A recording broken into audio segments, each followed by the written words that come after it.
State departments of agriculture serve more than just farmers, and in the Northeast, rural development activities aimed at bridging rural and urban communities are increasingly vital. Sarah Mock has more from Washington.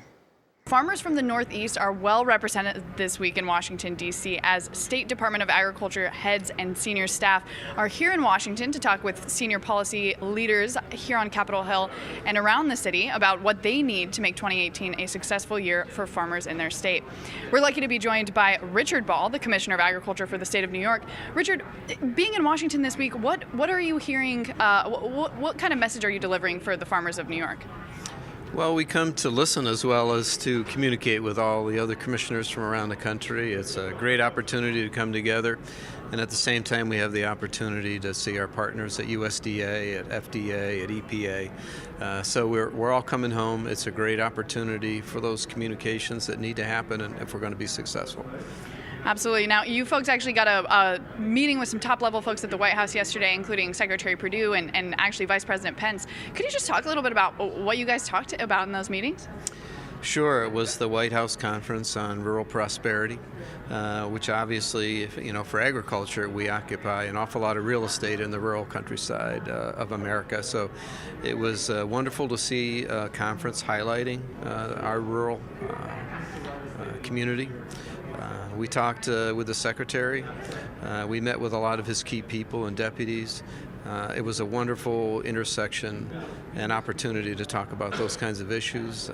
New York also has a very ambitious plan as far as rural broadband and some other rural development programs. I'm curious, when you're here, how is, one, a good update on how that's going and how that work's being done in New York, but also, do you feel like you have the support you need on the federal side to really roll out those programs effectively?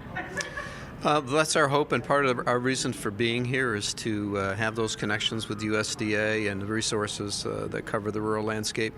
One of the things we found is that it's very complicated. I know in New York, I think we have more than 13 different state agencies that have a piece of the rural development issues. New York agriculture is incredibly diverse.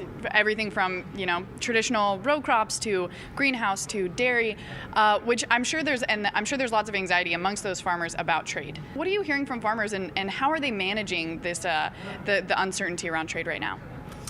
Well, it's an anxious time for us. I was able to represent New York at the Tri-National Accord with all of my partners here, the commissioners, secretaries, and directors from around the country. It was very meaningful.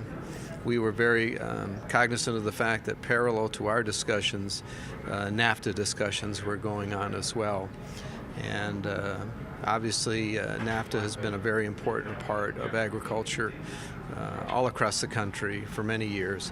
So it's important that we pay very close attention to this. And I think the conversations went really well. We're optimistic. We're very hopeful that we can continue to have those dialogues. As long as we keep talking, there's a hope that we can reach the agreements that we need to get to. Absolutely. A lot of anxiety and excitement, I think, from farmers hoping to see how some of these issues play out.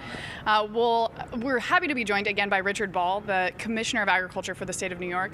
We'll have more updates for you from the NASDA Winter Policy Conference here in Washington, D.C. throughout the week. But until then, back to you in the studio.